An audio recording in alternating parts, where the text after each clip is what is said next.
Você quer apoiar o nosso canal e nos ajudar a produzir mais conteúdo para você? É simples, basta você acessar o link da lojinha na descrição sempre que precisar comprar algum produto. Com este simples gesto, você estará nos ajudando muito.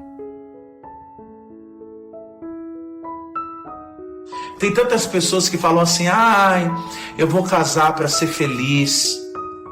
Quem vai casar para ser feliz nunca vai ser feliz. Ninguém casa para ser feliz, mas por ser feliz e por conhecer a pessoa certa, você vai casar. Mas a pessoa certa não significa que não vai ter desafio. A pessoa certa não significa que vocês terão problema. A pessoa certa significa que não terão contradições. Mas a pessoa certa é aquela que Deus sonhou para você. E se Deus sonhou para você, você com essa pessoa vai enfrentar tudo para serem juntos felizes. A gente terceiriza a nossa felicidade. Pare de terceirizar a tua felicidade. Pare de colocar nas costas do outro. Quantas pessoas que terminam um casamento caem num buraco fundo e falam: padre, o que vai ser de mim agora sem essa pessoa? O que vai ser de você agora vai ser a tua melhor versão, porque quem te deixou é que te perdeu a pessoa maravilhosa, a pessoa boa que é você. E você não vai sofrer, porque essa pessoa que te largou não vale uma noite de choro, não vale. Portanto, levanta a tua cabeça, ressignifique, resiliência, estufa o peito, bota uma maquiagem na tua cara se você for mulher, arruma o teu cabelo e ó, viva. E se você for homem, passa um perfume, corta esse cabelo, coloca uma camisa bonita e vá viver a sua vida. Porque quem te largou não te merece uma noite de sono, sem sono, não te merece uma noite de lágrima, não merece uma noite de sofrimento, não merece. Por isso que a gente tem que valorizar a Cristo, valorizar o Senhor, valorizar Deus, que não nos troca, que não nos larga, que não nos trata como produto, mas nos trata como gente, como Deus. Porque eu sou padre. Claro que aqui, gente, é a minha vocação, não é a de vocês, é a minha vocação. Eu sou padre porque eu decidi dar toda a minha vida para Deus, sem reservas, sem reservas. Eu sou feliz assim. Eu sou feliz assim. Em verdade eu te digo, quem não nascer de novo não poderá ver o reino de Deus. Escuta que eu vou te falar. Jesus, ele não está te propondo uma conversão somente. Jesus, ele não está te propondo uma mudança. Jesus está te propondo nascer de novo. O que é nascer de novo? É fazer tudo diferente, é ser diferente. Ai, padre, nada na minha vida dá certo. Sabe por que nada na tua vida dá certo? Desculpa eu te dizer, a culpa é tua. É tua, porque você só anda com pessoas tóxicas que te colocam para baixo. A culpa é tua porque você só frequenta lugares tóxicos. A culpa é tua porque você só soma as mesmas atitudes. Quem soma as mesmas atitudes alcança sempre os mesmos resultados. Por isso que o Senhor está te dizendo: necessário vos é nascer de novo. Nasça novamente. Nasça novamente. Ao ponto das pessoas que convivem contigo falar: fulano, eu não estou te reconhecendo. E você vai olhar para ela e falar: que bom, a meta é essa, é não me reconhecer. Porque eu não troquei de roupa, eu não mudei o corte de cabelo, eu nasci de novo. Eu nasci de novo, nasci de novo. Em ti sou mais que vencedor. Eu nasci de novo, nasci de novo. Faz-me ver assim como sou, uma nova criação eu sou. uma nova criação eu sou. É nascer de novo. Não é mudar a roupa. Vendo novo em roupa velha. Pare de remendar a tua vida. Um dia uma mulher me procurou, eu já devo ter falado isso para vocês. O marido dela traiu. Uma vez. Eu falei, perdoa. A segunda vez ela me procurou. Ela perdoou. A terceira, perdoou. Isso sim, muito rápido. Uma atrás da outra. Na quarta vez eu chamei ela e falei assim, deixa eu te perguntar uma coisa. Você tem que fazer uma escolha. Ela, qual, padre?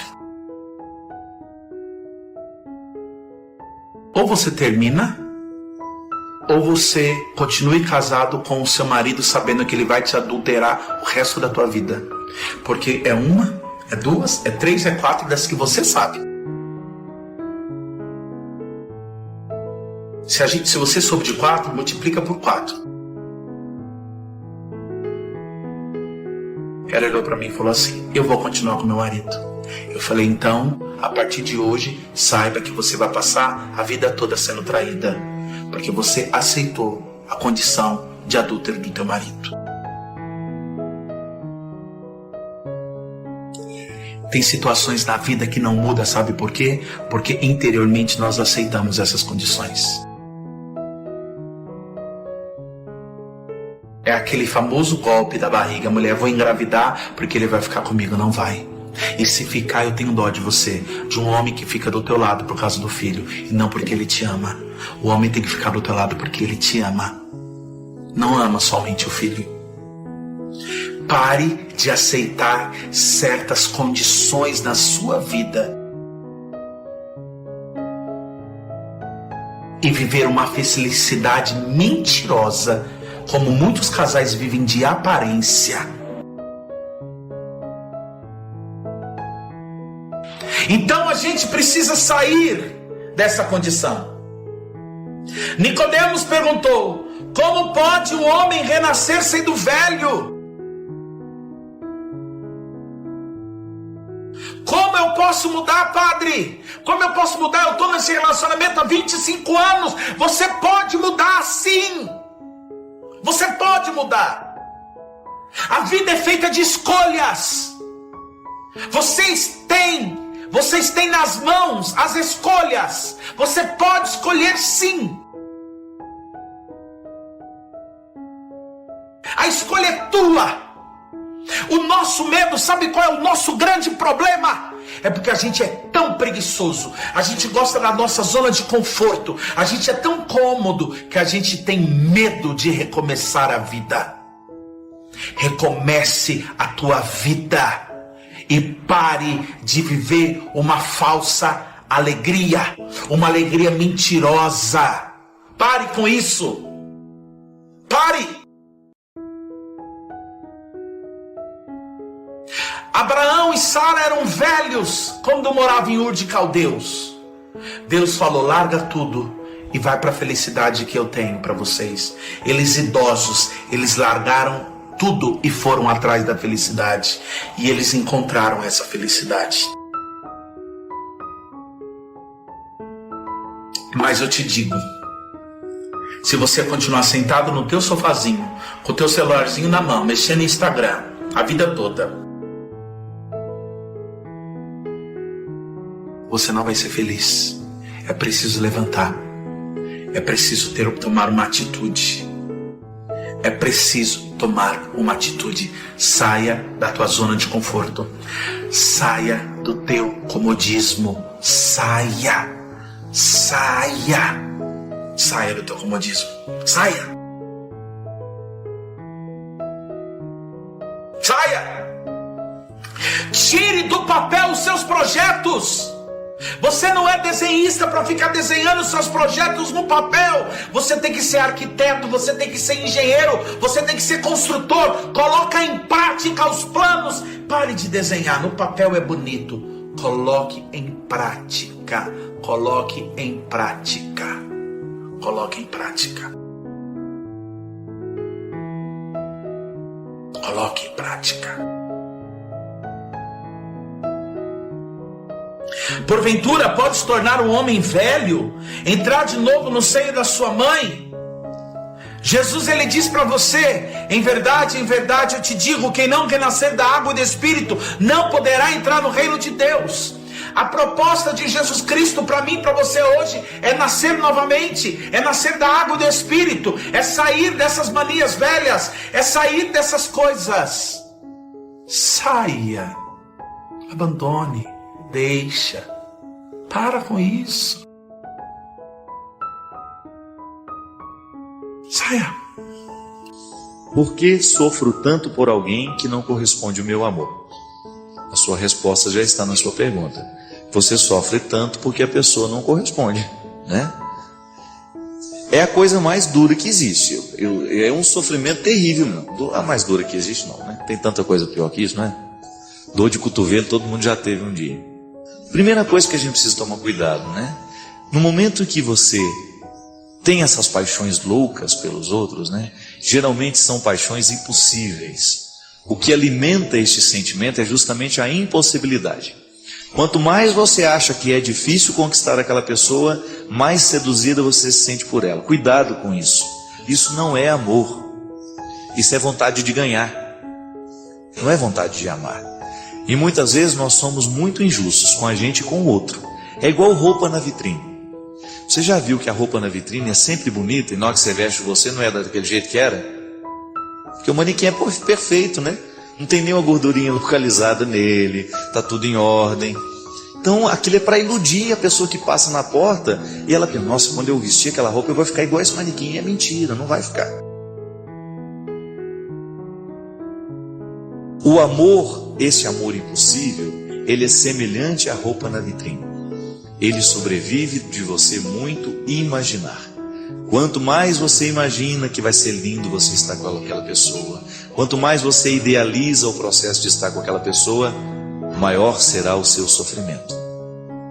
Tanto é que esse tipo de realidade, ela é alimentada justamente para fazer, é uma forma quase que um processo inconsciente. O maior de todos os desejos é você ser desejado. Então, quando você encontra alguém que parece corresponder ao seu desejo, você quer que ele te deseje também. Porque isso é um jeito que você tem de continuar vivo. Mas essa paixão, ela acaba justamente no momento que você alcança. Então, muito cuidado, porque essas idealizações é que geram muito sofrimento. O amor, quando é amor de verdade, você tem uma facilidade de libertar o outro. Olha, não é para mim. Por mais que eu goste de você, por mais que eu lhe queira bem, e eu sinto que você não corresponde, então eu deixo embora. Agora, se é fixação, você vai ter muita dificuldade de deixar o outro ir embora da sua vida, ou então você vai passar a sua vida inteira imaginando ter aquela pessoa. Então, por que você sofre tanto quando você não é correspondido a este amor? É porque talvez ele não seja amor, seja apenas uma projeção, uma idealização que você fez daquela pessoa. É aquela velha história: eu sei quem eu sou, os outros me imaginam. Você sabe quem você é, os outros lhe imaginam. E assim como os outros imaginam a gente também imagina os outros. E muitas vezes nós nos apaixonamos não por aquilo que o outro é, mas é por aquilo que nós imaginamos que o outro fosse. E aí está o grande perigo e a fonte de todo sofrimento. Gente, é interessante isso. Mas quanto menos clareza nós temos das coisas, maior é o sofrimento que ele nos causa, que essas coisas nos causam. Pode observar, a gente enfrenta muito aqui no programa, né? Mães que ligam: padre, perdi o meu filho, meu sofrimento é muito grande. Sabe por que é tão grande? É porque, na verdade, num primeiro momento, a pessoa não sabe identificar o que a faz sofrer. É um aglomerado de razões. É a perda do filho, é a perda da família, porque quando um filho vai embora, parece que um pedaço da família foi também. É a perda de uma série de significados que aquela pessoa construiu ali dentro da casa. É a perda da materialidade da pessoa. É a perda da presença física. é a perda do cheiro, é a perda do abraço, é uma série de coisas. E quanto menos a gente sabe o que a gente perdeu, mais a gente sofre. É impressionante isso. Porque o sofrimento, ele é diminuído à medida em que a gente consegue racionalizar. É aquela velha história. Eu perdi o meu relógio. Então aquilo me causa um sofrimento muito grande. E esse sofrimento geralmente me conduz para uma irreflexão. Eu não consigo refletir sobre aquilo. Quando eu consigo racionalizar, gente, relógios vão e vêm, não é o único relógio do mundo, eu não sou a única pessoa que perdeu um relógio. Você começa a trazer argumentos que estão diretamente ligados à sua inteligência, e daqui a pouco você coloca aquele relógio no lugar certo dentro de você. Perdi, mas não vou perder muito mais do que já perdi. E às vezes na nossa vida a gente sofre demais, é porque a gente não consegue racionalizar. Eu sempre digo assim, se você está muito apaixonado por uma pessoa, é porque ela está se parecendo perfeita a você. Começa a olhar os defeitos para você ver. Presta um pouquinho mais de atenção nos defeitos, para você se desiludir um pouco, para ver se sobrevive, então, pelo menos alguma coisa mais fácil de você lidar. Porque essa paixão avassaladora, ela coloca as pessoas quase num estado de burrice mesmo. Elas não conseguem ter defeito, não conseguem ter nada. É tudo tão perfeito, é tão lindo, maravilhoso, que ela é capaz de largar a família dela e ir embora para viver com outro. E é claro que quando chega a realidade, e tem gente que faz isso mesmo, quando cai na realidade, muitas vezes vem um sofrimento terrível. Por quê? A realidade não condiz com aquilo que você havia sonhado. A gente sabe que na lógica dos nossos amores é muito fácil a gente amar quando a gente tem razão para amar. Mesmo porque às vezes na vida nós achamos que para o amor existir é preciso que haja uma razão. E geralmente é assim que funciona. Não só achamos, como é assim que funciona. O amor gira muito em torno das razões. Agora, o surpreendente é quando você descobre que dentro de você há uma capacidade de amar que independe das razões. Digamos que 90% do seu amor você ame a partir de razões. E é muito simples. O outro faz alguma coisa que merece a sua predileção. O outro representa alguma coisa que merece a predileção. O outro realizou alguma coisa na vida que abriu seus olhos para que você percebesse, e de repente o seu amor caminhou naturalmente em direção daquele que despertou isso em você. Mas você também não pode negar que mesmo quando você tem razões para amar alguém, de vez em quando o amor esbarra em você sem razão nenhuma. E você descobre uma fonte de gratuidade. O outro não fez nada por você. O outro não falou nada para você. Mas o seu olhar atingiu e você foi capaz de amá-lo mesmo sem ter razões. Se eu amo naturalmente aqueles que me dão razão para amar, e se boa parte do meu amor, se os 90% da minha capacidade de amar estão movidos, estão na direção daqueles que me dão razão, a conversão é a gente diminuir um pouco esses 90% para dar maior espaço àquele amor que não tem razão. Porque somente no momento em que a gente descobre o amor que não tem razão, é que nós vamos entrar no sentimento mais profundo que Deus nos ensinou através de Jesus. Se você for pensar, Jesus tinha muito poucas razões para amar os seus. Traiu o tempo todo, os amigos traíram, os amigos mentiram para ele. E se você humanamente quiser dizer que Jesus não tinha muitas razões para continuar amando seus amigos, você está certo. Porque você faz a sua análise a partir dessa lógica que é comum nos dias de hoje, que sempre foi comum na história da humanidade. Nós continuamos amando à medida em que o outro corresponde àquilo que a gente espera dele. Mas e se no momento que deixa de corresponder e você descobre que mesmo assim você continua amando, então de alguma maneira você está vivendo a consequência daquela jaculatória que a minha mãe me ensinou quando eu era criança. Pedindo ao coração de Jesus que ele me desse um coração semelhante ao dele. Quantas vezes eu, como criança, rezei isso sem entender? Fazei o meu coração semelhante ao vosso. Ter um coração semelhante ao coração de Jesus significa você entrar nessa porcentagem menor de amar sem razão e dilatar. Você não conhece nem 1% da humanidade, mas você pode amar essa humanidade inteira. O significado do amor cristão nos coloca na possibilidade de quem quer que seja que a gente encontrar hoje pela vida, mesmo que eu não tenha a oportunidade de conviver, mas que o meu encontro seja amoroso. Há uma palavra bonita que traduz o amor, que se chama gentileza. A gentileza é aquela demonstração de amor, esse amor gratuito. Você nunca viu aquela pessoa na vida, mas naquele momento, a sua reserva de amor, esse amor que não precisa de razões, exerceu um domínio sobre você. E quando você foi dominado por este modelo de amor gratuito, o mundo inteiro ganhou naquele gesto. Porque onde existir uma pessoa agindo em nome da gentileza, o amor de Deus estará prevalecendo no mundo. Onde existir uma pessoa hoje disposta a viver o amor da gratuidade, Deus estará vencendo a partir dela. E esse é o desafio de todos nós. Você sabe muito bem quanto é que você tem de amor gratuito dentro de você. Eu sei muito bem quanto que eu tenho dentro de mim. É disso que nós estamos falando, minha gente.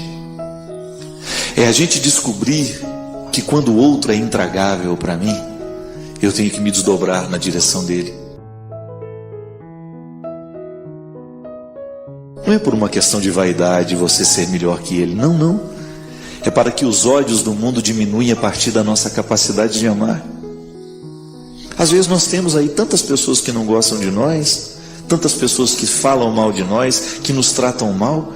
Nós não temos que dar o mesmo resultado. Não, nós não vamos negociar com a mesma moeda. Porque assim nós tornamos o mundo pior do que já é. Eu não quero um mundo pior, você quer? Eu tenho certeza que não. Então fazer a diferença nessas pequenas medidas, e a gente cresce como pessoa, a gente se aproxima de Jesus. A gente fala tanto que a gente quer ser semelhante a Jesus, mas Jesus tinha uma facilidade imensa de amar os que o odiavam. Aqueles que o odiavam, ele amava mesmo assim. Aproximar-se daqueles que nos tratam mal e oferecer um gesto de gentileza é um jeito bonito que a gente tem de mostrar que nós não estamos em guerra. Porque às vezes o nosso silêncio pode dizer que nós estamos em guerra também. Não. Aproximar-se, tratar bem, receber bem o que chega, mesmo que ele não goste de você. O problema é dele, é ele que não gosta. Você faz o seu esforço de trabalhar a sua humanidade, por quê? Porque você não quer se juntar ao cordão do ódio no mundo de hoje. Acho lindo, minha gente, a capacidade que Jesus tem de olhar para os miseráveis e pensar que essa religião começou assim. Pensar que tudo isso é motivado por essa mística. O absurdo de um Deus que prefere os pobres, o absurdo de um Deus que prefere os fracos, o absurdo de um Deus que prefere os pecadores. De você pensar que onde existe a miséria humana, ainda que seja aquela que nos envergonha, lá o amor de Deus grita, pede passagem. E quem sabe pensando assim, nós vamos deixar de vestir essa vaidade da santidade, nós vamos retirar de nós as máscaras que muitas vezes nos impedem de nos aproximar dos outros, porque a gente acha que a gente é melhor que eles. Quem sabe assim a gente vai ganhar um olhar diferente, mais misericordioso, sabendo que na fragilidade do outro eu também estou espelhado. Que quando eu olho para o pecado do outro, eu estou vendo o meu também, que por isso talvez eu rejeite tanto, porque eu estou vendo no outro aquilo que eu não gosto de ver em mim. Deus tem que abrir os nossos olhos para essas coisas, minha gente, porque o tempo todo Jesus se ocupava dessas pessoas. Ele não tinha medo. Ele não tinha medo das prostitutas, ele não tinha medo dos ladrões, porque ele sabia muito bem quem ele era e o que ele podia fazer na vida delas. Tomar posse desse olhar de Jesus para que a gente comece a olhar o mundo com olhos diferentes. Tomar posse desse jeito específico de Jesus ser, para que nós possamos ser, nas pequenas medidas, também como Ele.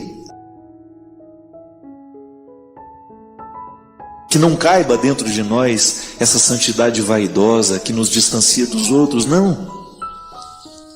Se a sua santidade lhe distancia daqueles que precisam da sua misericórdia, cuidado, porque você pode estar no caminho errado. Quanto mais Deus está em nós, maior será a nossa capacidade de olhar para os calvários do mundo e dele nos aproximarmos com reverência. Eu recebi aqui um texto muito interessante que eu gostaria de ler para motivar uma reflexão nossa aqui. O texto chama-se Pai, começa o começo. Quando eu era criança e pegava uma tangerina para descascar, corria para o meu pai e pedia: Pai, começa o começo. O que eu queria era que ele fizesse o primeiro rasgo na casca, aquele que é mais difícil, resistente, para as minhas pequenas mãos. Depois, sorridente, ele sempre acabava descascando toda a fruta para mim. Mas outras vezes eu mesmo tirava o restante da casca a partir daquele primeiro rasgo providencial que ele havia feito. Meu pai faleceu há muito tempo e não sou mais criança.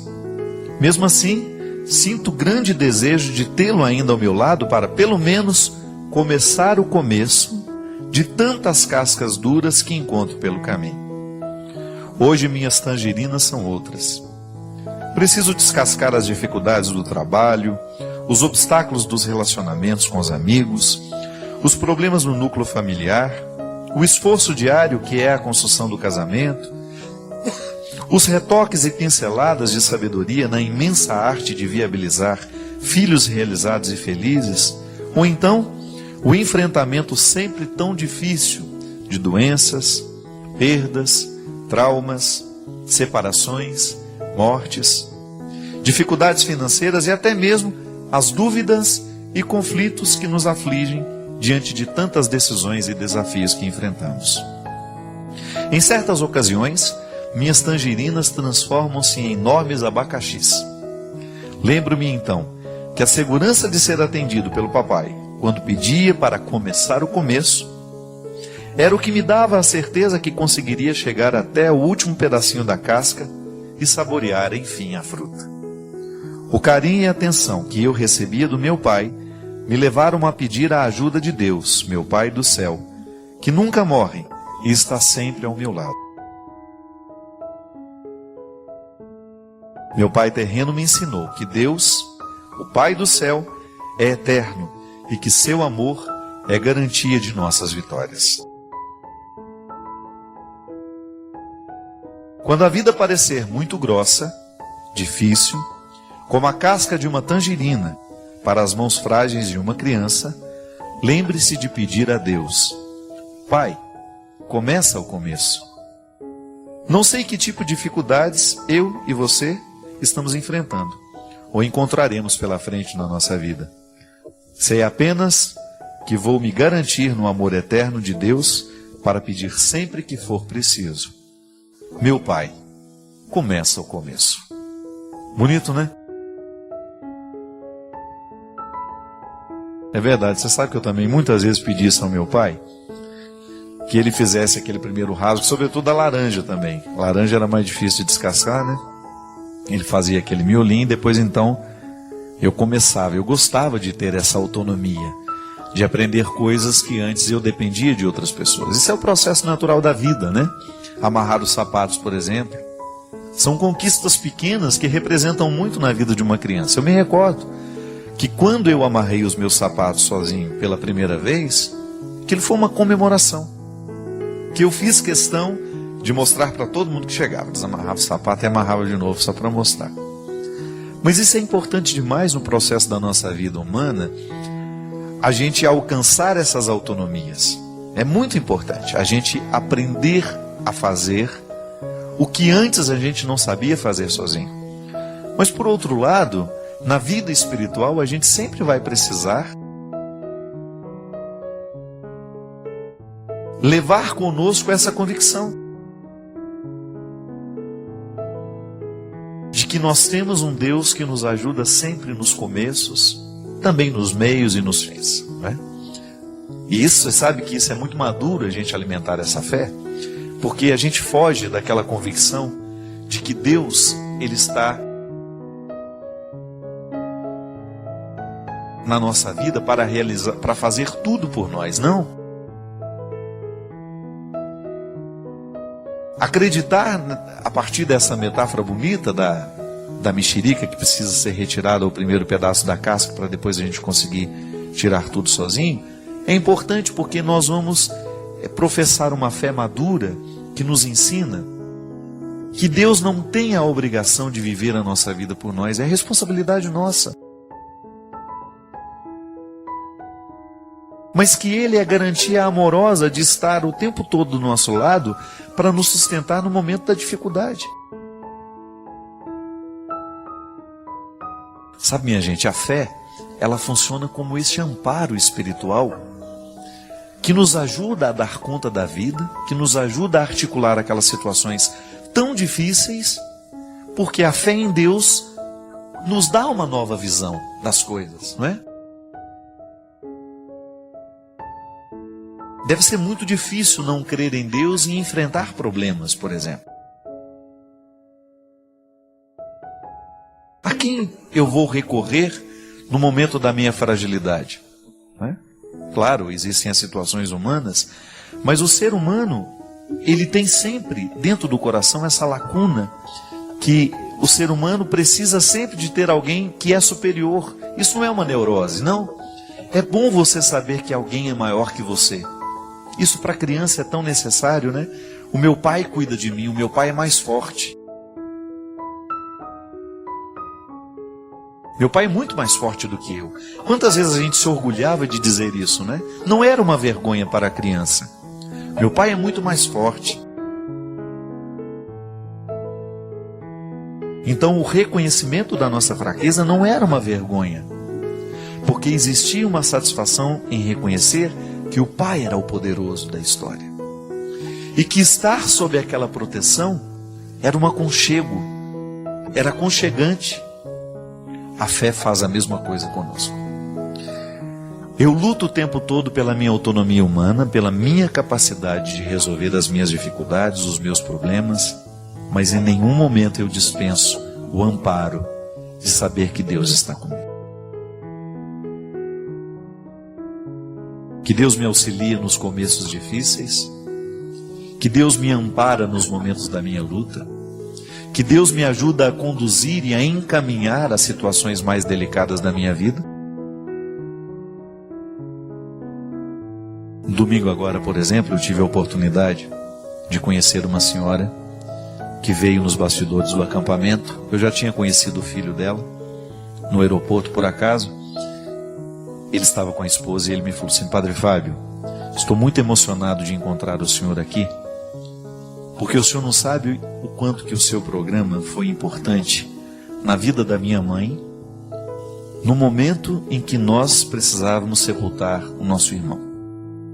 O meu irmão morreu num acidente muito trágico, e a minha mãe, no dia em que nós estávamos sepultando o meu irmão, o senhor estava no programa do Fausto, o programa da Rede Globo, fazendo um programa especial do Dia das Mães. Naquele dia o meu irmão havia sido sepultado. E as suas palavras naquele momento para minha mãe serviram de conforto e de um início de retomada daquele momento difícil para o início de uma cura que minha mãe está vivendo até o dia de hoje. Aí eu tive a alegria, eu falei para ela: então quando for a canção nova, faço questão de conhecer a sua mãe e leve para eu estar com ela. E essa senhora estava lá muito rapidamente, porque os bastidores do acampamento são sempre muito cheios, né? E aí eu tive a oportunidade de abraçar aquela senhora e ela chorava. E eu também fiquei muito emocionado. E ela me dizia isso: Padre, como é duro perder um filho. Como é difícil a gente sepultar a carne da nossa carne. Essa inversão das coisas, né? E ela falava assim: mas eu tenho permanecido de pé, eu tenho dado conta, apesar do sofrimento terrível que eu vivo todos os dias, porque eu creio em Deus. Ali nessa hora, minha gente, a gente entende o significado dessa parábola. Eu preciso retirar a casca o tempo todo. Eu preciso resolver os problemas. Eu preciso encaminhar os meus lutos. Você também.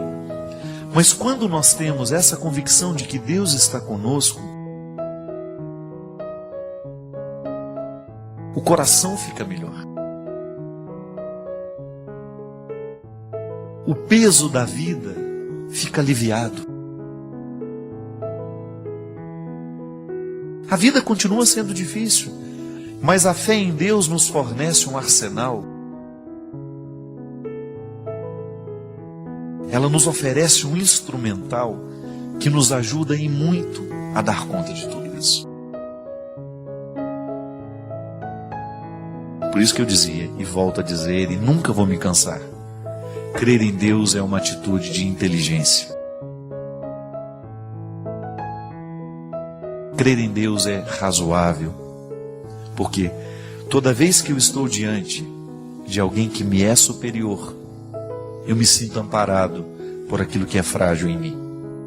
Ah, então Deus é a invenção da nossa cabeça. Não. Deus se utiliza dessa condição humana, desse detalhe da condição humana, para poder manifestar-se. A grandeza de Deus é explicada assim, na sua capacidade de ser conosco, de sentir as mesmas dores que nós sentimos, de amar com os mesmos sentimentos, né? De passar pela nossa história a partir dos significados que são próprios da nossa vida. E eu tenho visto em tantos lugares do mundo essa ação de Deus, segurando, levantando, dando sustento ao coração que está fragilizado. Se acontece com os outros, pode acontecer conosco também, não é verdade? E é por isso que a gente precisa crescer na fé. Porque quanto mais a gente cresce na fé, maior é a nossa possibilidade de enfrentar as dificuldades com determinação, com segurança. Maior é a nossa capacidade de adentrar os territórios da sabedoria, que são tão difíceis de serem conquistados. Eu costumo dizer que os territórios da inteligência não são difíceis de serem conquistados. Basta um exercício mental, escola, estudo, dedicação, e você vai desenvolvendo a sua inteligência naturalmente. Agora, os territórios da sabedoria, esses são mais dolorosos de serem alcançados. É por isso que a gente entende que às vezes a gente encontra pessoas muito inteligentes, mas pouco sábias. E às vezes você encontra gente pouco inteligente, sem muita instrução, não teve muita oportunidade de desenvolver a sua cognitude, né? As suas aptidões cognitivas, de inteligência, de reflexão, né? de lógica. Mas aí você encontra um pensamento tão sábio, simples, mas tão sábio. Aí você olha para aquela pessoa e ela enfrenta a vida com tanta sabedoria, com tanta simplicidade. E sabedoria e fé são dois braços de um mesmo corpo. Onde existe sabedoria, existe fé. Onde existe fé, existe a sabedoria. Sabedoria como este elemento que amplia a visão que temos das realidades. Então eu olho para o sepultamento do meu filho e eu não vejo só desesperança. Eu vejo ali também a ressurreição. eu vejo ali também a possibilidade de viver melhor a partir daquela perda. Ao perder, eu descubro um novo jeito de olhar para aquilo que eu ainda tenho, para aqueles que estão ao meu redor. E quem sabe, por causa da dor que eu sinto, pelo filho que eu perdi, eu tenha condições de amar os filhos que me restaram, a família que ainda está comigo.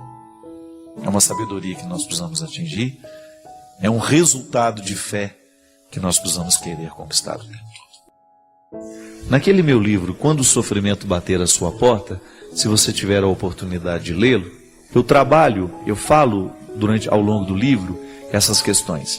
Por que a gente sofre? Porque somos humanos, somos naturalmente limitados.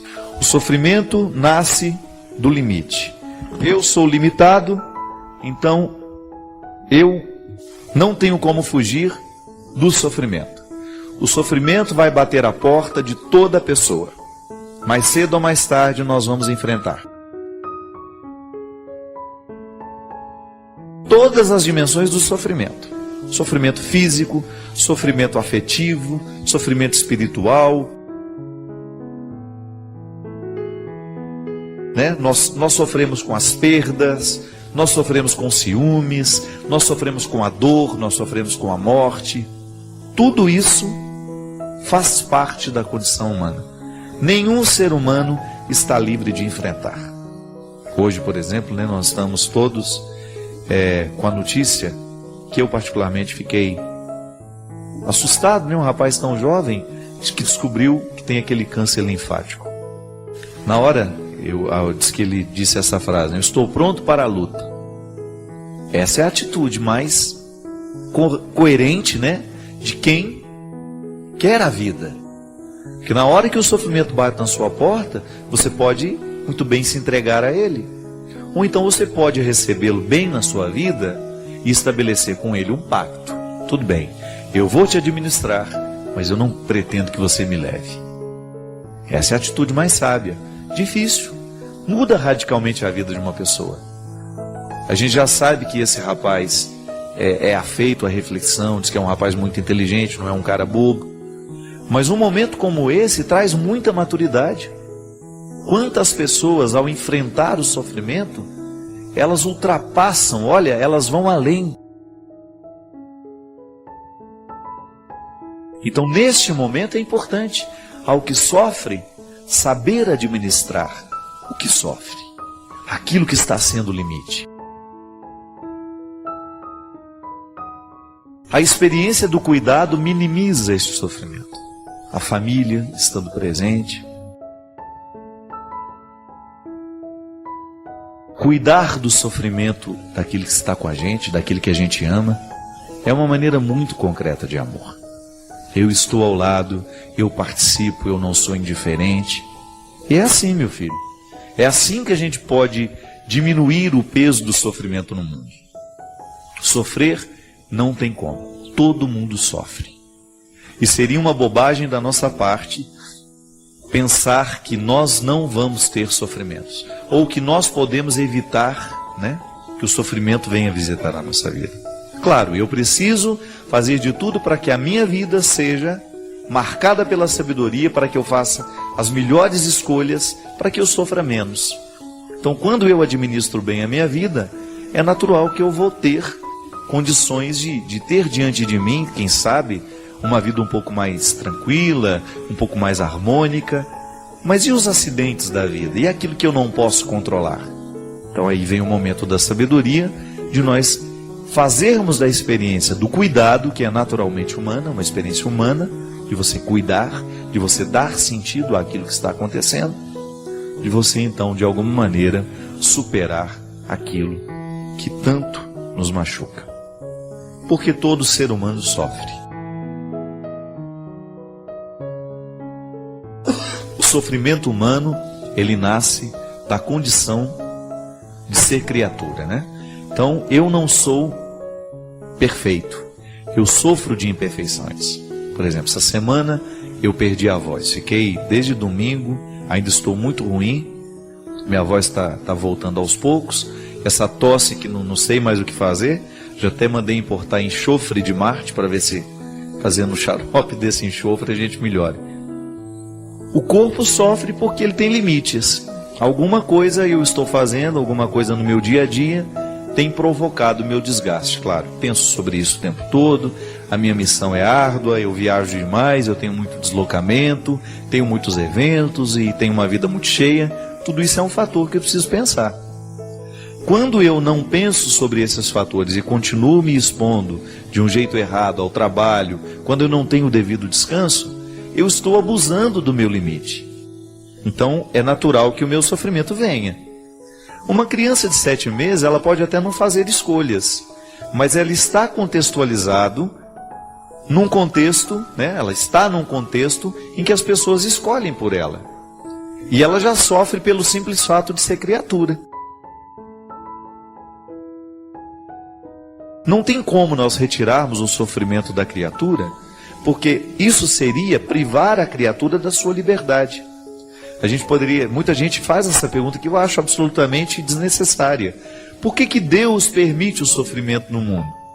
Porque o mundo é mundo e toda a realidade mundana é naturalmente limitada. Se Deus for interferir nessa condição de criatura, se Ele vai retirar o nosso limite, então Ele está radicalmente contrariando a nossa condição. O que a gente precisa fazer, e esta é a saída para a segunda pergunta, como é que eu posso fazer para minimizar o sofrimento no mundo? Aí nós temos a palavra cuidado.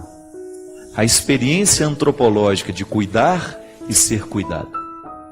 O cuidado é a realidade humana que nos ajuda a superar, a contornar a experiência do sofrimento. A gente não supera totalmente, mas de alguma maneira nós damos sentido a ele. Damos sentido em 2 dimensões.